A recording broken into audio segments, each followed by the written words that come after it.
En nombre del Padre, del Hijo, del Espíritu Santo. Amén. Inspira, Señor, nuestras acciones y ayúdanos a realizarlas, para que en ti comience y en ti termine todo aquello que hacemos por Cristo nuestro Señor. Amén. Santa María, Madre de Dios, ruega por nosotros, en nombre del Padre, del Hijo, del Espíritu Santo. Amén. Muy bien, continuamos nuestro curso respecto a la devoción San Miguel Arcángel, combate espiritual, y entramos en la historia de la famosa oración de San Miguel Arcángel, una oración que muchos sabemos de memoria, que está incentivada por los papas y que no solamente incentivada, se convirtió a través del Papa León XIII obligatoria después de la misa. Vimos que el Papa León XIII extendió a la iglesia entera las oraciones después de la misa. Todos los padres deberían junto a los fieles rezar de rodillas para recibir gracias. Esas oraciones no decían muy bien para qué es que eran. Solo que él hizo el decreto en 1884, 2 años después hace un segundo decreto, como si hubiera tenido una iluminación diferente, una cosa, donde el decreto, las oraciones piden la libertad y exhortación de la Santa Iglesia a la conversión de los pecadores y coloca a todos los fieles del mundo entero, sorprendentemente, en el combate espiritual con la oración a San Miguel Arcángel.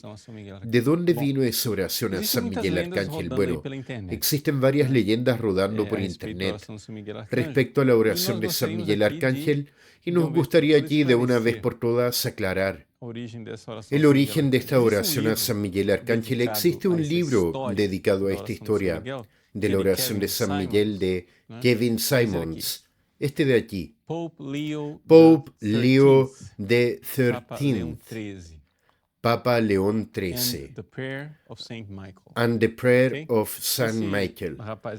Ese muchacho aquí que escribió, él me parece que en la época era laico, bueno, continúa siendo laico, pero ahora es seminarista porque entró al seminario, y él de hecho fue a las fuentes históricas para aclarar de una vez por todas, para que salgamos de depender del Google para descubrir las cosas, porque Google no nos da fuentes primarias, generalmente no. Bueno, ¿cómo es que surgió esa oración a San Miguel Arcángel? La historia que circula por internet existe, de hecho, no fue inventada por la gente de internet. Tiene un origen en la década del 30 en Alemania, pero es una historia contada por personas que no tenían ligación directa con los eventos. Y parece que la historia es un poco teatralizada, pero déjame contar, probablemente tú ya escuchaste esa versión de los hechos, que es la siguiente. Un día, después de la misa, el Papa León XIII estaba reunido con cardenales y de repente se siente mal y cae al piso. Llaman a los médicos. Vamos a ver, el Papa, que ya tenía bastante edad, sienten su pulso, casi no tiene pulso, parece que murió o no murió. De repente el Papa, después de mucho tiempo, porque imagina, dio tiempo para llamar a los médicos, así que llevó bastante tiempo. El Papa, después de harto tiempo, levanta milagrosamente recuperado, como si nada hubiera pasado, y dice: tuve una visión terrible, y cuenta ahí a las personas presentes la visión que tuvo de espíritus infernales, y entonces San Miguel Arcángel venía para precipitar a Satanás al infierno. Y ese sería el origen de la oración a San Miguel Arcángel, de una visión del Papa León XIII. Pero aquí todo el contexto parece bastante teatralizado y detallado por personas que no tuvieron conocimiento directo del tema. Así que si vamos a ver, existe una versión un poco más sobria, pero lleva más a las fuentes históricas. Y ahí podemos decir, no, existe una razonable certeza, bien, por causa de las fuentes históricas y la lógica de los eventos que de hecho León XIII tuvo una visión. Porque ¿cómo es que se explica que de repente León XIII hace un decreto del día a la noche y las cosas cambian así? Esa versión de los hechos viene del cardenal Nasali. ¿Quién es este cardenal Nasali? Su nombre es Giovanni Battista Nasali Rocca di Corneliano. Fue arzobispo de Bolonia hasta 1952 y en 46, por tanto estamos hablando aquí de 60 años después del decreto de la oración a San Miguel Arcángel, él cuenta la historia. Vas a decir, padre, por el amor de Dios, ¿usted cree que es creíble eso? 60 años después sí, pero pasa que Cardenal Nasali no nació cardenal. Fue monseñor en la curia y cuenta la historia de que, teniendo conocimiento directo con el secretario del Papa León XIII, en una época en que León XIII ya había fallecido, ese secretario que era Monseñor Rinaldo Angeli, después que León XIII murió, se hizo canónigo en la Basílica de San Pedro. Así que Nasali, que también era padre, lo conoció. Y ese Monseñor Rinaldi le contó varias veces esa historia de cómo fue la visión de León XIII. Y es eso lo que escribió en un boletín de la diócesis de Bolonia en 1946. Está el texto original. Y dice lo siguiente, les voy a leer. Ustedes tienen el texto más completo ahí a disposición en PDF. Dice así, León XIII realmente tuvo una visión de los espíritus infernales que se reunían sobre la ciudad eterna. Y fue esta experiencia que él confidenció a Monseñor Rinaldo Angeli, ciertamente a otras personas también, con la debida reserva. De esta experiencia vino la oración que él quería en toda la iglesia. O sea, Cardenal Nasali está diciendo explícitamente que aquella referencia, espíritus malignos que andan por el mundo para perder las almas, fue una visión de León XIII de espíritus malignos sobre la ciudad de Roma. Y si ustedes van a mirar, de hecho,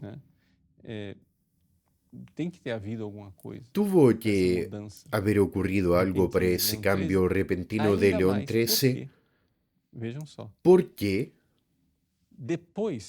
después, en 86, 4 años después, en 1890, él publica extrañamente un exorcismo que incluso está todavía hoy en la edición del ritual romano para quien sigue el rito extraordinario, el exorcismo de León XIII, con algunas modificaciones que explicaremos a su debido tiempo.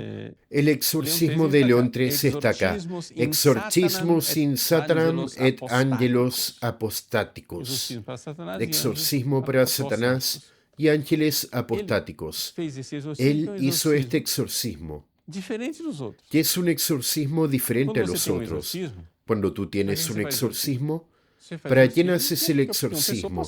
Lo haces porque tienes a una persona poseída enfrente tuyo. ¿Es eso? No. El Papa León XIII de repente llega y dice, no, aquí yo quiero un exorcismo para que los obispos lo recen y también tomen a sus padres de confianza y le den autorización a esos padres para que recen ese exorcismo. Pero exorcismo ¿sobre qué? No, sobre la iglesia, sobre el mundo entero, sobre sus diócesis, sobre la iglesia de Roma.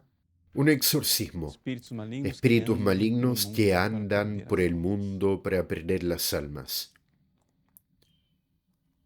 Y existe una narrativa también varios años después, pero que parece tener un fundamento que muestra la ligadura entre esta oración a San Miguel Arcángel y el exorcismo. Mira, se trata de el relato de un padre llamado Padre Domenico Pequenino, que escribió en 1947, un año después del cardenal Nasali, y él dice que escuchó eso de una persona que presenció los hechos narrados y que él está dispuesto a decir quién es, pero no dice quién es.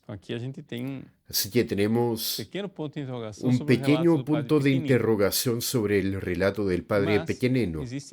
Pero existen cosas aquí que él dice que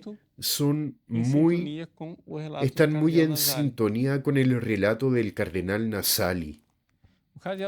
Cardenal Nasali dice que el Papa León XIII no solamente mandó a hacer esos exorcismos, él llevaba en su bolso de la sotana y cuando él andaba por los jardines del Vaticano, rezaba ese exorcismo constantemente. Y el padre Pequenino, continuando esa narrativa del cardenal Nasali, como incrementando algunos detalles, dice cómo fue esa visión. La visión habría sido la siguiente. León XIII estaba participando, estaba asistiendo a una segunda misa, que era su costumbre. Un hombre bastante piadoso celebraba misa y después en acción de gracias, uno de los secretarios de los padres, etcétera, que convivían con el padre, celebraba la misa y él participaba de una segunda misa en acción de gracias. De repente, durante la misa, el Papa yergue sus ojos arriba de la cabeza del celebrante.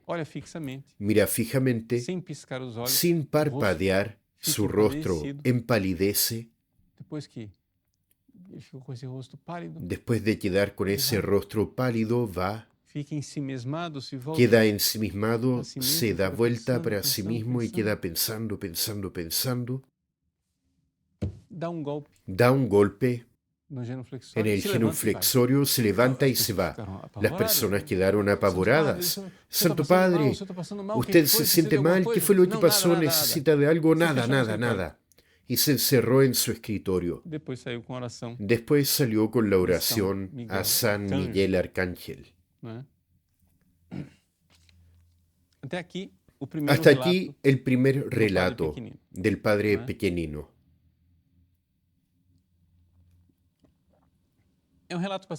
Es un relato bastante coherente con el relato de Cardenal Nasali. De hecho, varios testigos históricos ustedes pueden después ver en el libro de Kevin Simons. Dicen que León XIII realmente tuvo esa visión. Y ahí coloca un poco más de detalles en la realidad de la visión. ¿Cómo es que ocurrió? Y parece, digámoslo así, algo más, menos dramático, cinematográfico, que se sintió mal, llamaron a los médicos, fueron, etcétera y tal, por personas que no han tenido contacto directo. Al menos Padre Pequenino dice que recibió eso de personas que estaban presentes. Solo que ahí él agrega un detalle en una segunda narración que no podemos saber si él está narrando hechos o si él está creando una narración. Es lo siguiente. Él dice, lo que ocurrió. Dios le había mostrado al vicario de su divino Hijo, a Satanás en la tierra, como otrora a Job. Mira, esta historia de cómo otrora a Job, de aquí en adelante no se puede saber si lo que él va a narrar es lo que ocurrió o si él está a propósito haciendo un paralelo entre la historia de Job y la historia de León XIII. ¿Por qué? ¿Cuál es la historia de Job? La historia de Job es la siguiente. Satanás se presenta en la corte de Dios y Dios le dice, mira, mi siervo Job, como él es virtuoso, etcétera y tal. Es porque lo bendeciste. Quítale tus bendiciones y vas a ver. Ahí ocurren una serie de desgracias. Mira, continúa siendo devoto y fiel. Sí, pero es que no lo tocaste. Y Dios va y permite, bien, haz lo que quieres, solo que no lo mates, déjalo vivo. Así que esa prueba a Job, ese diálogo entre Dios y Satanás para probar a Job, aquí sería el símbolo de la iglesia. Y Padre Pequeñino entonces dice, ¿cómo otrora a Job, en conversa con Dios, Satanás se jactaba de que ya había devastado a la iglesia en larga escala? De hecho, aquellos tiempos, los tiempos de León XIII, eran tiempos muy difíciles para la iglesia en Italia y muchas naciones de Europa y un poco en todo el mundo. La masonería dominaba y los gobiernos se convertían en instrumentos dóciles de la masonería. Cual gran fanfarrón, Satanás lanzó un desafío a Dios. Si me dieras un poco más de libertad, verías lo que yo haría con tu iglesia. ¿Y qué harías con ella? Yo la destruiría. Sí. Vamos a ver entonces. ¿Cuánto tiempo necesitarías? Dice Dios. Satanás dice 50, 60 años. Quédate a tus anchas y usa el tiempo que necesitas. Después arreglaremos las cuentas. Ese habría sido el diálogo entre Dios y Satanás. Y esto circula por internet como si fuera certeza absoluta, relato verídico de lo que pasó. León XIII vio ese diálogo. Mira, de la propia narración del Padre Pequeñino no se puede saber si... O sea, él está queriendo expresar una verdad, pero no se sabe si él está queriendo expresar una verdad histórica, porque él dice lo que pasó esto.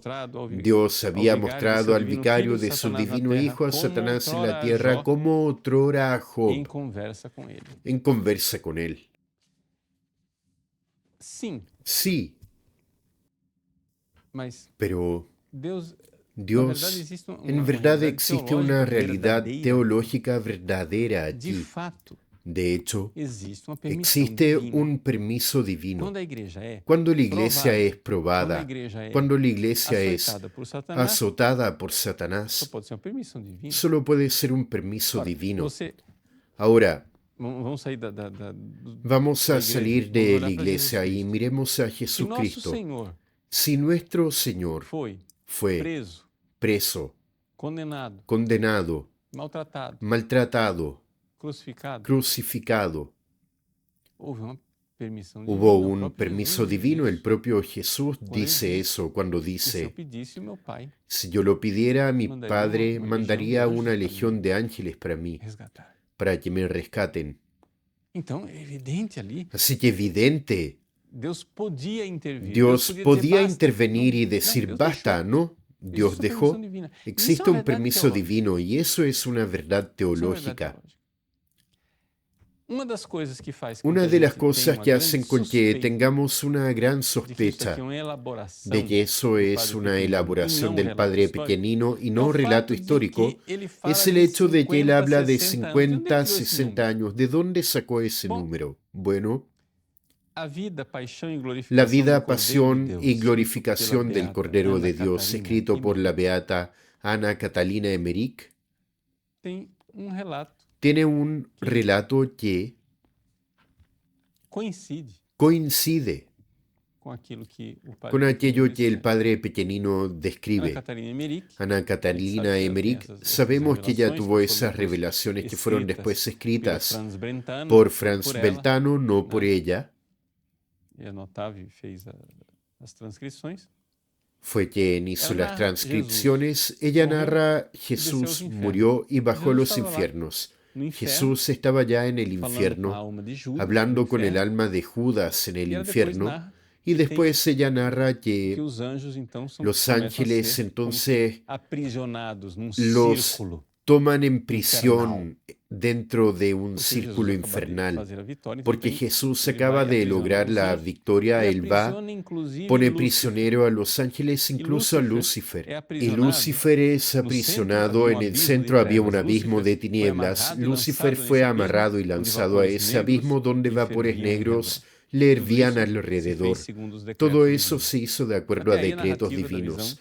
Hasta ahí la narración de la visión. Pero Ana Catalina Emmerich dice lo siguiente: escuché decir, o sea, ella escuchó esa voz, pero infelizmente ella no recuerda los detalles de la voluntad divina. Espera, estamos más curiosos de saber lo que olvidaste.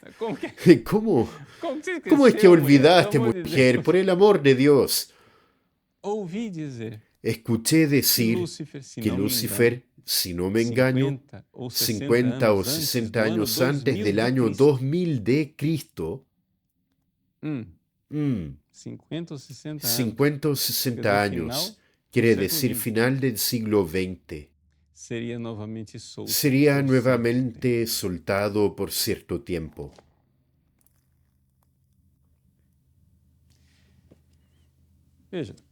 Mira, son revelaciones privadas. No necesitamos creer en ellas.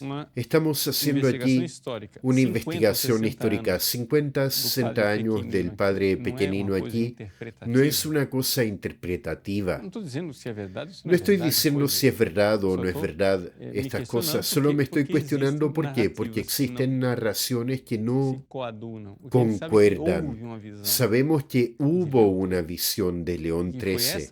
Y fue esta visión que hizo con que León XIII, de hecho, escribiera esta oración a San Miguel Arcángel. Sobre el contenido de esa oración a San Miguel Arcángel, ¿qué es lo que realmente significa?